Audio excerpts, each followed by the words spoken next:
Dobar dan, mi smo učenici iz Pirotehničke škole Tesla, ja sam Milan Vlajković i ovo je Mate Babić. Naš projekt, naša nadogradnja je bila emuliranje retro igrica na VDX i na GitHub smo stavili upute kako tam projekt. Znači prvo što je bilo bitno je downloadati alate koji su potrebni da flashimo sami VDX kako bi taj procesor proradio. Znači downloadanjem toga i downloadanjem Odroid firmwarea mijenjamo sami sustav koji se događa na tom procesoru i pomoću te aplikacije kako se može ovdje vidjeti može se znači i startat i reset ili zaustaviti sami procesor.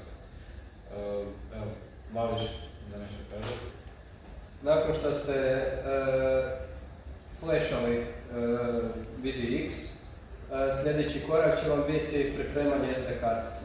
Za pripremiti SD karticu treba ćete formatirati na FAT32 i to je to za pripremanje. Na nju ćemo skinuti sada zip SD kart koji ćete moći naći na našem GitHubu i otpakirati na SD kartici na kojoj će onda biti ponuđene mape sa različitim emulatorima u koje ćete kasnije spremati romove koje skinete za igrice, na primjer Nintendo Game Boy Color, Nintendo Entertainment System i dalje.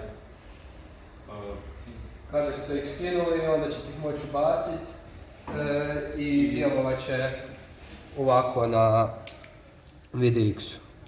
Dakle, ovo je Super Go Play verzija, a ovo je Go Play verzija. Može ovako Castlevania.